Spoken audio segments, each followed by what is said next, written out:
On this episode of the Bronze Metalist podcast, we back. Isn't that right, Wait. You Who are you? You want to know what to call it? I'm not Jaron. No, you're not. I'm OJ. You're old. I am twice his age. In case you were wondering, he brought an old man here so we could talk about metal.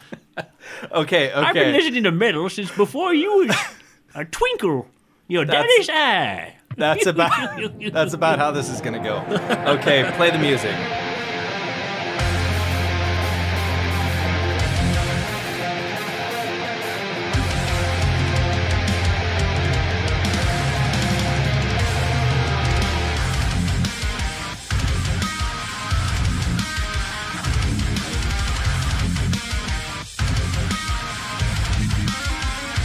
All right, hi everyone, welcome to the Bronze Metalist podcast. It occurs to me that in that intro, I didn't mention what album we're listening to today. Yeah. I usually do that, so today, I don't know why I picked up the vinyl. I know the name of this album. You're showing it to me. I'm the old man, and you're bringing it closer so I can see it. He's so old, he doesn't know what vinyl is. Ooh, right. I only listen to music on Edison wax cylinders. Oh, you turn the crank manually, and away it goes. So yeah, today we are listening to, if you didn't tell by the title of the podcast, we're listening to Jane Doe by Converge, one of my favorite albums. And I'm really, really happy to be talking about it. Right. I'm recently introduced to this. You said, "Hey, you should listen. This is my favorite album." I'm like, "Quoi?" You know, one of my favorite albums. Yeah. It's definitely top 5, I'd say, favorite albums. So we've talked a little bit about Converge on previous episodes, or I talked with Jaron about Converge. The very first episode we did, episode 1, was the album immediately preceding Jane Doe. Immediately preceding that one? They don't know what you're talking about. That was he flipped me off. I didn't flip you off. I like to gesture with my middle finger. Okay, so before we really get into any of the album, as we said in the intro, you're OJ. Yes, I'm OJ. Not. Which one? I did not win the Heisman Trophy or go to jail for stealing it. Okay. Or I am not the pulpy breakfast drink. Did you? Where is he going? Possibly. Where is he going? Murder. Once again, no. A few people. No. A couple of people. Honestly, I never been to trial. They found no evidence. Do you own a white Bronco? I actually considered that. I considered hunting one down and purchasing a white Bronco just to be a hipster, just to keep the OJ up. Yeah. So I guess we'll talk a little bit about you and like your life with metal, because unlike Jaron. I don't know why I said that with such scorn. Yeah, you did. I'm like Jaron. Jaron. I love the guy. Speaking of Jaron, he and I are going to be doing a new podcast. It's called Trailer Court. Episode's out soon, hopefully. So please check that out. I'll be sharing it on the Bronze Medalist Facebook page. Unlike Jaron, you are, I guess, more or less a lifelong fan of metal, would you say? Or at the very least, most of your adult life, adolescent to adult? Yeah. Well, when I was I had to have been 7th grade or 6th grade, maybe. Somebody said, "Hey, you need to go buy," because I remember being a kid and Eddie scared me. You know what I'm talking about? Eddie. Well, not specifically Eddie the Trooper, but Eddie. Yeah. From Iron Maiden. Yeah, it scared me, and so somebody said, "You need to go listen to their music," and I'm like, "Okay," and I went and bought it on cassette. I went and bought Number of the Beast, and I bought Power Slave on cassette, and I went, "Oh, this is." Oh no! And then somebody said, "I had this new album by a band called Metallica." It was Master of Puppets. So I just saw this last weekend. There you go. Yeah, and then you just snowballed from there and went like Anthrax and Megadeth. And all of the bands. This album is 23 minutes long and it's 10 songs. And it's 10. So Napalm Death. Well, actually, Raining Napalm Blood. Death would be like 4. Oh yeah, Raining Blood. Yeah. I forgot how short Raining Blood was. I've been listening to that more on your recommendation. Awesome. But I was thinking a Napalm Death album would be 15 minutes long and be like 30 songs. Well, actually, my introduction to Napalm Death was Harmony Corruption, which actually was more normal, just regular death metal. Yeah, with normal song lengths. At least like 3 minutes and above. And then somebody played me Scum, and I went, "Oh, okay. Oh, this is where it came from." So yeah, that's I guess sort of the genesis of metal. You've played in bands. I have metal bands. Some very briefly, as I understand. Very briefly, where I played in the band, and then I showed up like a couple of days later. Hey, you didn't bring your guitar? Yeah, we need to talk. We need to talk. What was what was your longest running band that you played in? My longest running band was a band called Dredge Can that was here in Minot. Okay. We tried to come up with a whole bunch of different names, and the bass player and I would fight over it, and then we could agree on something, take it to the drummer, and he'd go, no. That's and then one day he said he was looking because I was working in Applebee's for a while. He looked, a Dredge Can. That's very spicy. Oh, that's cool. I like that. What about for a band name? Yes, whatever, dude. Perfect. Finally, we've got something. And that's part of what we do at work because we work together. That's how we know each other. We're both We're professional broadcasters. That was a great analog effect you did there. You're welcome. That's really only the secrets you know when you're a pro. So yeah, we're both professional broadcasters, and part of how we occupy the time when we don't have much to do is we will anytime we hear something that sounds even remotely like it could be a metal band name, we write it down. Yeah, there's a we have a full double-sided sheet, and we're working on a legal another pad. one. Yeah. And this has just been over the course, a legal pad, and this has just been over the course of the last 3 months. Yeah. So do you remember any of them off the top of your head? Well, I remember Bro Country Hit Machine. That's the first one. That's also the tentative name of our grindcore project. That'll probably never get made.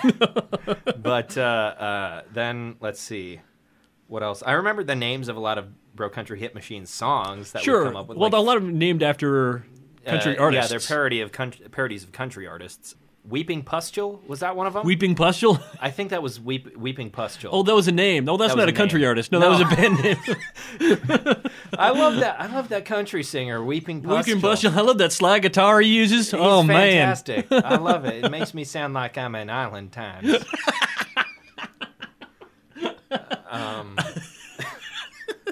But I can't think of any other ones off the top of my head right now. Thickwood. Thickwood. Yeah. That was one that you texted the proto version of that. Thick Liquid. I refined it to Thickwood. Yeah. Are there any of the failed ones that you can recall? Any of the failed ones? Any of the failed ones before Dredge Can that the guitarist or the drummer, or not the guitar, you were the guitarist, the bassist or the drummer rejected? I don't remember. I don't remember any of them. Okay. That was in 1993 or 94. Oh God, I wasn't alive yet. Yeah, I know.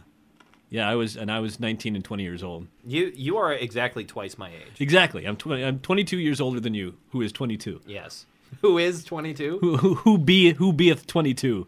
Who art? Thou art 22. I believe you told me a story once about how another band approached you to fill in for their guitarist. No, for their vocalist. For their vocalist. Yeah. Like 2 days in advance or like a week? The day of. It was the day of God. because he was sick and he was my roommate. He was an ex-Marine who was a severe alcoholic and used to sit out in front of our apartment building with a baseball bat waiting for anyone to piss him off. Oh, my God. Now he's in a thrash metal band in Las Vegas. There we go. We still talk. That's pretty awesome. Yeah. Can we get the name of the thrash metal band? Maybe we'll... Oh, God. Oh, God. That's a pretty good name. Oh, God. Ladies and gentlemen, oh, God. Ladies and gentlemen, please put your hands together for the greatest act in Las Vegas. Oh, God. Yeah, Shannon Fry is the guy's name. Shannon Fry. Shannon Fry. Why am I spacing out the name of the band? My mind pieced that together into Schadenfreude. Schadenfreude. I don't speak German. But yeah, that's what my mind pieced it together. Okay, so it's about that time that we sit down. I mean, we're already sitting. Okay. We'll sit down extra hard. That we actually talk about the album in question. Okay. So, as we said at the beginning of the episode, the album this week was Jane Doe by Converge. I'll talk a little bit about the history of the album. It occurs to me now that I should have had some sort of computer screen open. Which you don't have, but no, you know this off the top of your head, though. I know a fair amount of it off the top of my head. I refreshed. You refreshed? I refreshed. I refreshed myself yesterday while I was at work. I hope you wiped down after that. Yeah. Okay, good. I did. Jane Doe came out in 2001. Yeah. And its production took actually like 3 years. Not the production, but the total process of making Jane Doe took about 3 years. Like from writing to... From writing all the way up until recording it. They started writing it pretty much presumably right after they finished Forever Comes Crashing. And it took a couple of years while they were on tour, and they recorded it. They started recording in the summer of 2001, and it came out in September. So actually, we're sitting at, I suppose it'd be the 17th anniversary, more or less, of Jane Doe coming out, which was not intentional, by the way.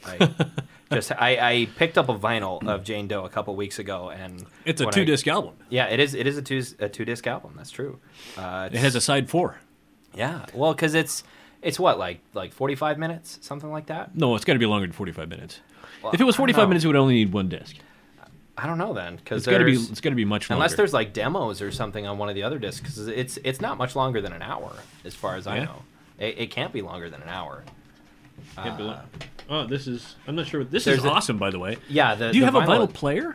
I do have a record player. It's not working at the moment.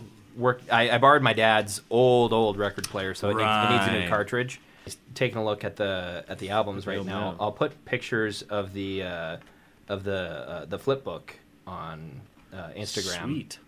And Facebook, because the flip book has some fantastic art in there. It doesn't really... It technically has lyrics in it, but they are scattered and deliberately obscured. They're artistically printed. Yeah, they're very artistically printed.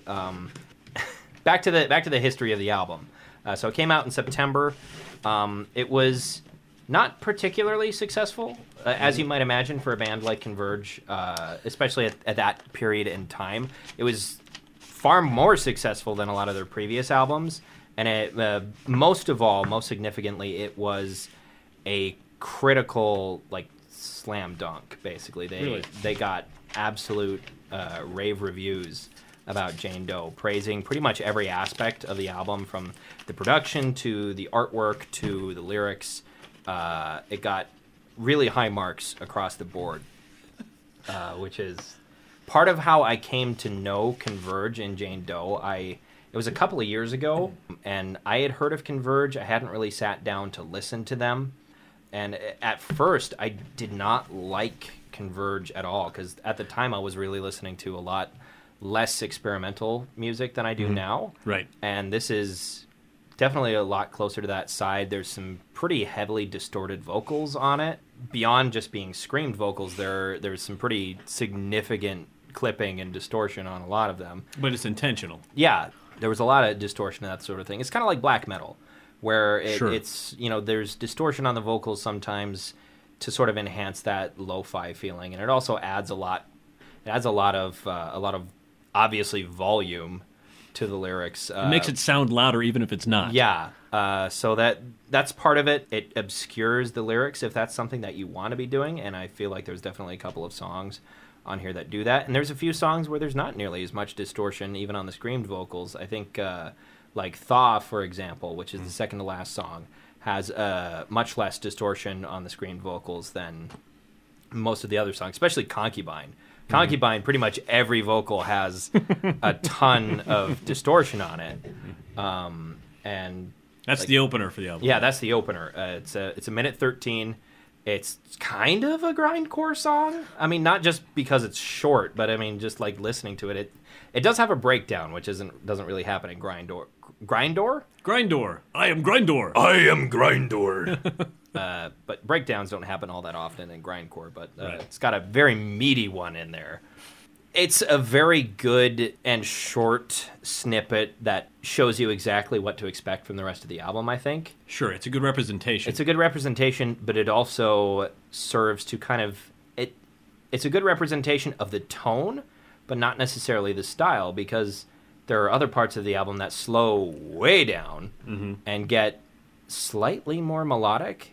This is not a particularly melodic album, but there are parts. Phoenix in Flight has a fair amount of melody, A couple of the other songs, Jane Doe has a couple. The title track. Yeah, the title track, which is the last one, which is 11 minutes long. And that really, Jane Doe, the song is what sold me on the album and the band. When I first forced myself to sit down and listen to this album. This was the album. This was the album that got me into Converge. Right. Because it was, that summer that I had started listening to Every Time I Die a little bit earlier that year, which was another band that for some reason I struggled to get into for a little while. Really? Which is so bizarre because now I almost said blasé. Not that they're blasé or boring or anything, but they're not nearly as extreme as music that I'm used to now. Sure. Oh, it was because it was too extreme? Not that it was too extreme, but it's so chaotic, and that's not something that I was entirely used to. I listened to a lot of metalcore and a little bit of deathcore at that point, where that music is very chuggy, and it's not that it isn't super complex, but there are some bands that argument definitely works on, and those are bands that I was listening to at that time. So it's just the style. For some reason, I didn't like it. I liked them right away. Yeah. Well, I mean, and you're also a lot more used to a huge amount of different styles of metal. Well, yeah. That I wasn't familiar with at the time. And now pretty much anything, if you put it on, any style at the very least, I won't say about individual bands, but I can dig certain black metal albums and, different things like that just fine. At the time, that was not the case. And so Converge was, there was two albums after Jane Doe was No Heroes, and there was a copy of that in the music library at the university. Right. And I saw that, and I was like, I know who Converge is. I'm just gonna take this home with me because you borrowed it. I borrowed it. Yeah, you borrowed it. Because nobody's gonna miss a Converge album at a college radio station. Sure. There's a reason that the CD was sitting there. And so I grabbed that up, tried listening to it, couldn't really get into it, and then a couple weeks later, I had been doing some reading and found out that Jane Doe was really well liked, and I was like, I need to figure out this mystery. Why is this album so beloved? Why did it get such great reviews? I don't get it. And I sat down and listened through the whole thing, and that last just really long, I don't quite know how to describe it in musical terms. The last section of Jane Doe, where it's just constant pounding and dun dun dun dun dun dun. Very repetitive. Yeah, where it keeps on ramping up, and there's so many different layers, and you can hear Kurt Ballou in the background doing all sorts of random shredding on the guitar. Who, speaking of age, is exactly a couple days older than you. One day older. Exactly. Yeah. Found that out. So wow, that's So they're not. This is not a. These are not young guys. The Converge was founded in 1990. Oh wow. They were, I think, both Kurt and I don't know if the math works out, but I think I figured out one time that Kurt and Jake or Jacob. I don't know why I called him Jake. I don't know him personally, but Jacob Bann is the lead vocalist and the graphic designer for the band. I love doing that, by the way. Referring to someone famous that I clearly don't know by their first nickname. name. Yeah. But so both Kurt and Jacob, I believe they went to school together. I think they were 15 when they started Converge. Mm-hmm. Well, 1990 they would have been 16. 16. So 16, 15, something like that. When they started playing Converge. And according to Kurt Ballou, I believe it was, they started out playing basically just kind of like taking Slayer riffs and how do we make this sound more like hardcore punk, basically. Because that was the scene they grew up. They grew up in Salem, Massachusetts. Oh, so sure. they would, go into Boston and watch, Boston hardcore shows. Like that was the towards the heyday of the Boston hardcore scene. Yeah, there was a great hardcore scene in Boston. So that was what they grew up in, and so Converge really started out as more of a straight up hardcore band, but there was always metal influences.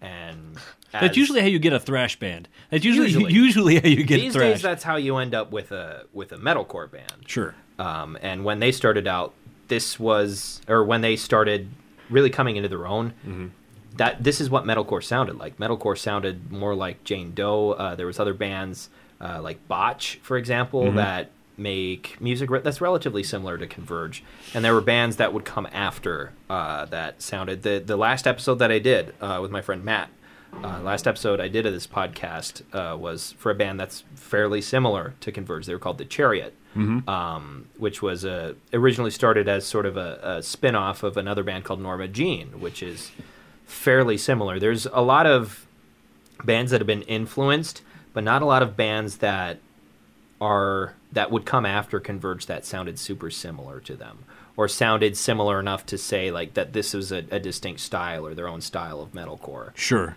So this is kind of where the pedigree ended of this style, pretty much.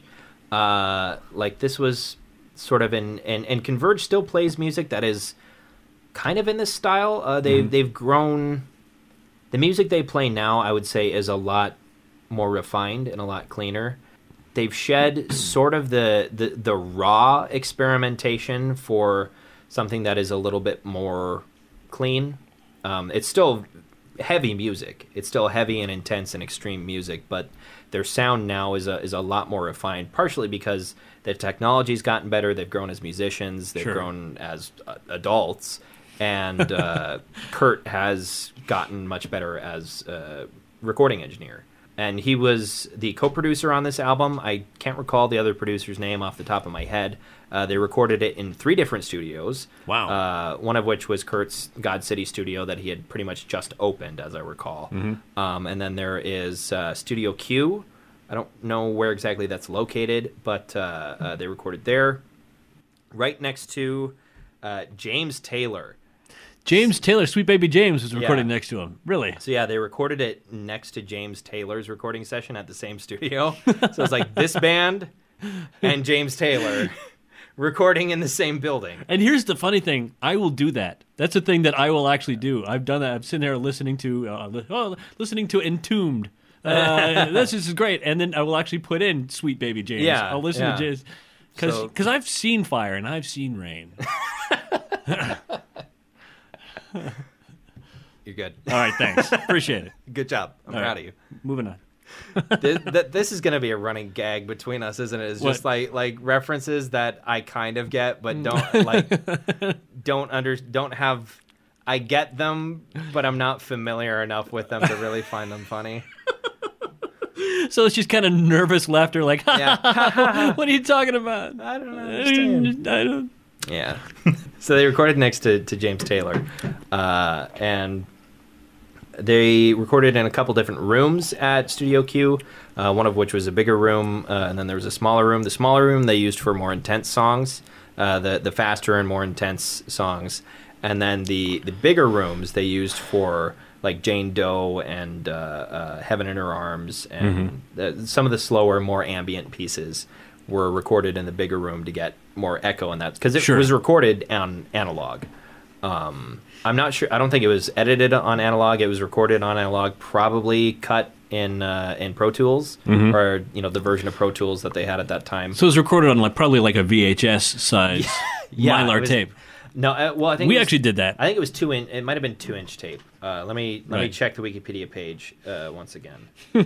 Yeah, we actually recorded. Our band recorded on 2-inch tape. Yep, 6 reels of 2-inch tape. Yeah, it's like that. It's like a VHS tape. Yep, and then you've got your tape machine.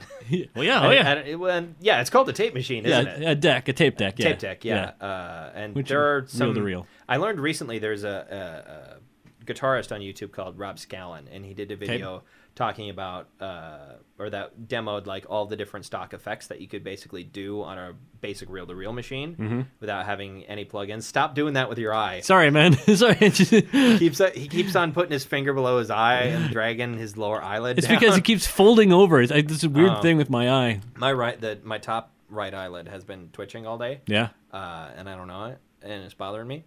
But you don't know why? I don't know. I don't know. It's kind of what you said. It is what I said. But so they recorded on 6 reels of 2-inch tape. Oh, I was talking about Rob Scallon. God damn it. So Rob Scallon, how you could do a speed up, slow down, fast forward noise. Using the tape deck. Yeah, using the tape deck, getting reverb on the tape deck, and that awesome. sort of thing. And I found that really interesting, and stock effects that you could do in there. But there's, especially for assembly, like using digital tools is so much easier. Well, yeah. Like it's you still get all of the same sound pretty much if you record the tracks on tape and then play them in. And then play them in digitally and then assemble digitally. That makes it so much easier on the engineer, editor, on the engineer and the editor or whoever's doing the mixing and the mastering. Sure. A lot of times with metal, it's all the same guy, right? And that's it's the same garage. Yeah, it's the same garage. That's mostly the case with a lot of Converge albums because Kurt, after Jane Doe, Kurt has been for the most part the sole engineer and producer on all of them. Wow. Because he does it for other bands. Yeah, and he does a lot of producing for other bands. There's I believe. The Deaf Heaven record that was talked about on this show, he produced that. And a fair amount of the albums that go through Jacob Bannon owns Death Wish Records, which is a record label, and they distribute for a fair number of bands. Mm-hmm. And I think a lot of bands that go through Death Wish tend to have been produced by Kurt or that sort of thing. They all kind of, I think part of how he selects bands that he wants to sign to Death Wish is bands that kind of have a similar ethos to Converge and that sort of thing, a similar work ethic. Right. Of the Converge are still very much do-it-yourself guys. Mm-hmm. Not that a lot of metal bands aren't, because there's a ton of metal bands, even younger metal bands with people my age or a little bit older that will self-produce and self-record because it's the technology is available now. Relatively easy. Yeah, it's fairly easy to do it these days. So people will do that, and you can do it without having to buy an entire studio's worth of equipment, which is fantastic. You can use your cell phone now. Yeah, you can. I mean, you could probably make a great black metal album on your cell phone because they're not going to care so much about the recording quality. Right. Like if you recorded a black metal album on your cell phone today, mm-hmm. and then put it on CDs or got it on cassette. Mm-hmm. Well, I don't know why I couldn't think of cassette. But if you put it on cassette somehow, and then took it back to 1989 in Norway and was like, here's my new black metal album. They think you paid thousands of dollars to have it. They think it's like, you guys are better than Mayhem. Yeah. Oh, yeah, because you listen to that old stuff, and it's like, what did they record this on? Yeah. Toilet paper? I mean, this is... There's one band it's a new band and a modern band. There's a death metal band from New York called Pissgrave. Pissgrave. And they have some of the most intentionally lo-fi shit I've ever heard in my life. The vocals, I think, is an effect for the most part, right. But the effect is that it sounds like they were recorded through a 3-foot-long PVC pipe. Mm-hmm. They're a religious band, aren't they? Yeah, they're a very religious band. They're Jehovah's Witnesses, actually. Pissgrave. Pissgrave, right. With their one song, Impaled Vibration, mm-hmm. On the album Suicide Euphoria. It's all just about their relationship with our good Lord. They're all about Jesus. They love him. Like Jehovah. As soon as Can't get enough of that guy. As soon as you said Impaled Vibration, I'm hearing the Beach Boys for some reason. What? How? Impaled Vibration. Okay, I see it. I'm giving on Impaled Vibration. Good Lord. Okay, so we kind of talked about the history of the album. Yeah. More or less, how it was recorded. We talked a little bit about the reception. It was received very well. A lot of people put it on their year-end list. It continues to be placed on greatest albums of the early 2000s lists. Mm-hmm. And especially greatest metalcore albums. If you're just looking at that, it tends to get placed very highly on those.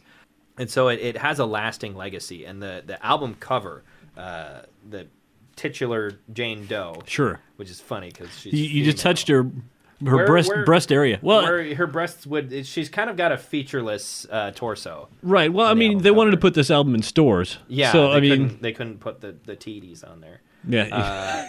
The TDs. The TDs. But her face in particular, the white outline there of her face. That's fantastic. It's very skull-like. I mean, yes, and that has more or less become the de facto icon of the band. Wow, yeah. A lot of if you're just looking for a generic Converge T-shirt, it's probably going to have the Jane face on it. Last year, they recorded a live version of this album, which they had never done before. They had never played any one of their albums in its entirety live. Really? They usually played, a mishmash of their set of songs from different albums that people want to hear, and they had never played through the entire album all in one go. And so last year, they were at the Roadburn Festival in the Netherlands, which disappointed me greatly because I would have loved to go and see it. You didn't fly to the Netherlands. I did not fly to the Netherlands. Man. But they at the Roadburn Festival, they did a live recording. Live recording is fantastic. And they did a great, they took a picture of, there was a model that basically they did her makeup and did a background to sort of kind of recreate the cover art here. And this is not an actual dead body, right? No, this is not an actual dead body. I think the face actually was completely drawn. Either that or it was from like a stock photo or something like that. Oh, wow. As far as anyone's been able to figure out, and as far as the band has told anyone, she's not based on any original model or anything like that. Is either something that Jacob drew or something that he just found in like a stock photo collection. Jacob works primarily in watercolors and that sort of thing, or like he'll do like a black and white print and then he'll do watercolor over it. Which tends to be how he does his art. He's really a mixture of graphic design and then traditional art and paint and that sort of thing. Nice. I absolutely love his stuff. I've been meaning to buy one of his prints for a long time. But so he did the art, and so Jane Doe is kind of the symbol of the band, and they recreated it for the live album, which I recommend now that you're familiar with this version of the album. Yeah. Take a look at the live album. It's called Jane Live. You can watch the full concert on YouTube as well. They recorded video for the full concert. That's really good because you can see like all these at the time 43-year-old guys. Well, I think Ben's younger. Ben the drummer is younger than the rest of them. But they keep up the energy the entire time. They don't slow down. Wow. A notable thing about the recording process of Jane Doe is this was the first album that featured Ben Kohler and Nate Newton. Ben Kohler on the drums, Nate Newton on the bass. And those two, along with Jacob and Kurt, would remain in the band until today. They're all still playing together. The lineup has stayed the same. They did have a rhythm guitarist that recorded on the album. That was part of the band at the time that quit or just dropped out of the band. I was like, I can't do this anymore. Sure. And so they've had just Kurt on lead guitar since then. And that was this was the last album they did with a rhythm guitarist. So they don't have like rhythm guitar in there at all. No, they mostly kind of use the bass to sort of fill in for that. The bass is very present in a lot of their later albums, especially their last three.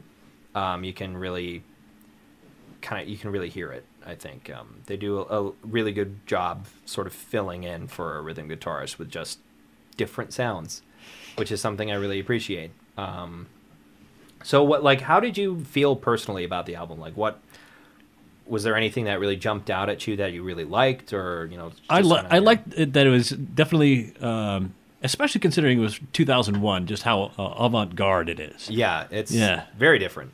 Yeah, very there's experimental. Really nothing else that sounds just like this. Yeah, and there's just a lot of different moods. Oh yeah. I can appreciate that. I mean, you'll get an album and it'll be very homogenous. It'll be it all sounds every song sounds the same, right? Which can be all right depending upon the band. It's like this sounds really good. I want more of this. Right? Ask AC/DC. I mean. Everything's consistent. Yeah, everything. Yeah, you heard about the interview with Angus Young about that, didn't you? I think so. But where they said, how do you feel now that you've made 11 albums that sound exactly alike? And he says, I think your math is wrong. We made 13. You did tell me about that. Yeah. I do recall that now. And that's one of the wonderful things about this album is it sort of accent there, by the way. Sorry. That was That was very Liverpool. I don't know why. Shouldn't he be Scottish? You did like a... Well, Scottish Australian, yeah. I forgot Brian Johnson? Yeah, Brian Johnson. Brian Johnson is the only one that's Scottish. The rest of them are all because Australian.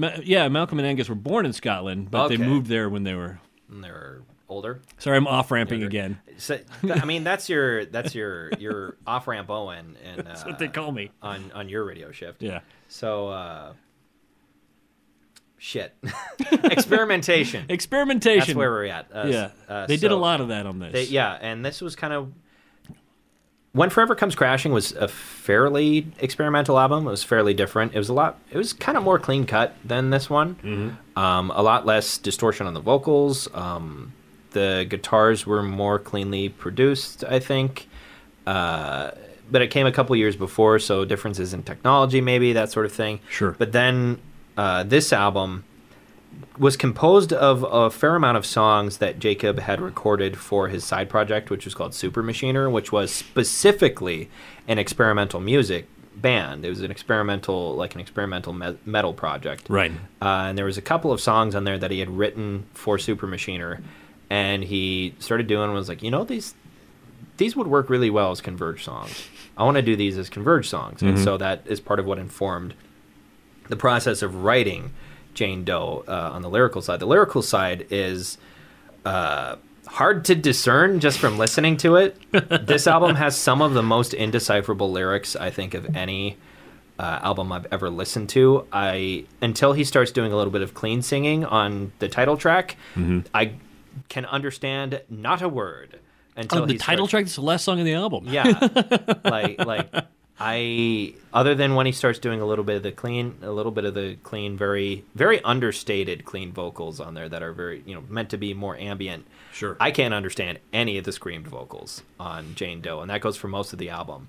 Now that I've learned a little bit more, I've been able to pick up, and I've known what the concept of the album is for a long time. The concept is basically about the kind of cranking up the emotional aspect of a breakup to 11 and trying to distill all the very raw emotions from that. And part of Concubine is kind of the thesis statement for that idea, because if you look up the lyrics, I was going to say, if you look in the lyric book, you can't read any of that shit. The lyrics are written as well as they're screamed. Yeah. But if you look up the lyrics online, you'll find, kind of flowering prose there. That is not what's in the song. And there's one line in there that says, you'll stay there forever gold.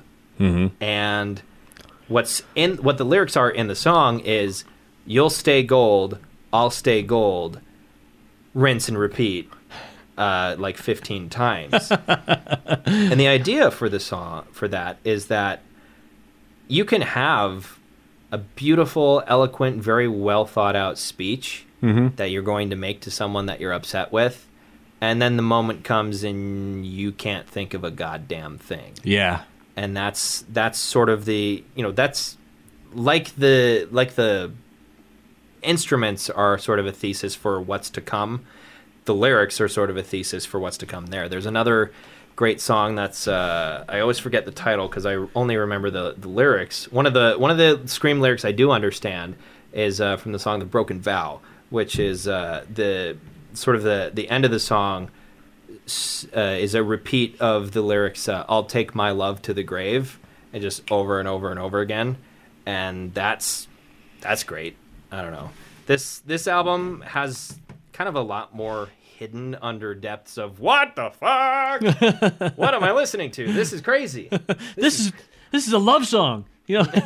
Sort of. It would be very depressing if it was recorded in any other way than it is, I think. But sure, they managed to make it so energetic and frenetic and angry, more or less. I mean, there's a lot of anger in there, in that emotion. That's what they're trying to capture.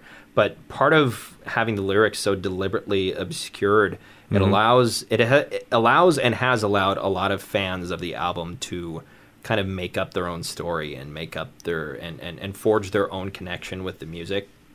that sort of makes it personal to anyone that listens to it. Right. And so that's part of what I love about this album. It's great. I think this might be what birthed my love for experimental music, and what sort of shoved me down the track of, or at least directed me toward the way that I feel about new music now, where if I listen to something that is new to me, I will like it if it is at the very least different or trying to be different. Mm-hmm. And if it accomplishes that and also sounds good. If it's not a total train wreck, like if an album tries to be different but is a complete and total train wreck and sounds like ass, Then it's a failure. I'm not going to like it. Right. But if it tries to be different and seemingly succeeds to be different and it also sounds good, I'm probably going to like it no matter what it is. And that goes for a lot of things outside of metal too. Well, yeah. Yeah, and I've noticed with guys like us, we listen to things that aren't metal all the time. Yeah, I've recently started getting into not a fair amount, but a couple specific folk artists I really like. Right. A folk singer called Tallest Man in the World, or The Tallest Man on Earth. Christian Mattsson is a Swedish singer. Right. And like Iron and Wine, you ever listen to that? Yep, I've listened to plenty of Iron and Wine. Yeah. Glenn Hansard, who you kind of look like Glenn Hansard at the moment. You've Really? the red head and the beard and a couple of the wrinkles. Thanks? Yeah. You're welcome. Thanks, all right. You're welcome. Now, I'll show you a picture of Glenn Hansard, and you'll get it. That's Cthulhu. What do you... That's an octopus man. Yeah. That's a mind flayer. Your nerd is showing. Okay. Hey, look, I've got 1, 2, 3, 4, 5, 6, 7, 8. I guess if you count, I've got 8 D&D books and 2 other RPG books right behind you. I know. Immediately behind me. So I know. I'm not going to hide my nerd. I know all about them. I played my first role-playing game in 1986. Exactly. So you throw the poo-poo on anything. No, yeah. At any rate, that's Jane Doe. We talked about it. Yeah, we did. Yeah, it wasn't the most concise, but hey. So interesting things coming up in the future for Converge. At this year's Roadburn Festival, they're going to be, I believe, I haven't looked this up 100%. I saw an Instagram post, and I just kind of went off of that. I think they're giving the same treatment Jane Doe got last year to the album that followed Jane Doe, which is called You Fail Me. In 2016, they did a remix. They did a reissue because apparently Kurt wasn't all that happy with the final mix and master of the album, and finally got around to saying, "Hey, let's do a reissue of this." Okay. And so this year, I think they're going to be doing "You Fail Me" live. I hope. You have your passport ready? I don't. Do you know who Chelsea Wolfe is? Chelsea Wolfe. She's Not sure. she makes like ambient. Yeah. Kind of Okay. music. Yeah. Right. She's done. They Converge and Chelsea Wolfe, and then I think Stephen Brodsky, who's another musician. I don't know his work, but they do at Roadburn. They have done what's called Blood Moon, which is all of them kind of playing together. And the most of what it is they play like the slower songs. Like pretty much every Converge album has one really long and really slow song, and so they'll do like a complete like ambient version of that song, and it's nice. It's really cool stuff. I'm hoping to see more of that, and I'm hoping to see You Fail Me live this year. I think the festival's in November or something like that. In the Netherlands? In the Netherlands. I take it it's an indoor festival? Yeah, it's an indoor it's an indoor show. There's snow. There'll be snow on the ground, but it's not like it's in the north coast of Norway or anything. Well, no. Which I would go to that. I would, yeah. Like that one Metalocalypse episode where they're playing in the fjord in Lillehammer or whatever. I can't remember how the entire crowd dies that episode, but it's great. That happens way too often. It happens at every show. It's their curse. So part of sort of the new format with bringing OJ on that we would like to do is every week we introduce each other to albums. Because before it was me shoving all these albums at Jaron and saying, "You don't know anything about metal. Listen to these. Listen to these. Listen to these." So, right. And so next week if you've got an album in mind, if you can come up with one off the top of your head that you want me to listen to that we can talk about next week or next time. Do you have one in mind that you want me to listen to? I kind of do, and okay. It's one that I picked up and I re-enjoyed. Is that a word? Re-enjoyed? Re-enjoyed? Re-enjoyed it. Rekindled an interest or love in it? Yeah. It's the second album by the band Forbidden. Forbidden. And it's Twisted into Form. Okay. When did this album come out? 1993, 1993, okay. So it's somewhat later thrash. Right. But a later PK. thrash a later thrash album that is not a Big Four one. Right. No. Well, I thought about maybe bringing a Big Four because there's probably some of those you haven't listened to, but most of those I haven't listened to. Oh man. I for some reason it's just, I haven't really gotten into thrash, so I'm happy to take this opportunity for the podcast and start listening to some more thrash. So we'll get to that next week. Twisted into Form. Yes. By Forbidden. Yes, their second album. Their first album was Forbidden Evil. Forbidden Evil. Yeah. So was it Forbidden Evil, or was it Forbidden Evil? Because originally the band's name was Forbidden Evil, and they just shortened it to Forbidden, so they became. Yeah, their singer does a lot of shouting, but he also does a lot of operatic high notes. Okay, so it's really Russ Anderson. I'm interested. I'll have to check that out. Okay. So until next time, I'm Kayle Borner. I'm OJ Bennett. This has been the Bronze Medalist Podcast. Congratulations.